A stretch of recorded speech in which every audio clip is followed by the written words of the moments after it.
Hello, in front of me I have Xiaomi Amazfit GTS and I'm gonna show you how to customize this button right here. First, let's open the settings, and to do it, swipe up on the screen to open the menu. Here let's scroll down and tap on settings. In settings, find press and hold option and tap on it. And here we can choose one of the options.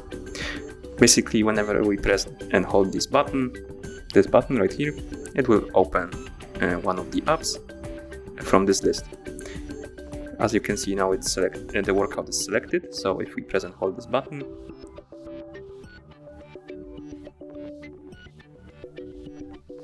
I think we need to go back to home screen, then press and hold. Yeah, it will open the workout app.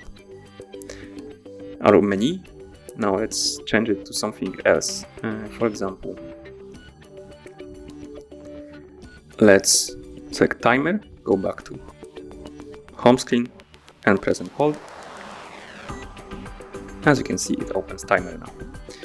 And you can select one of the apps on this list.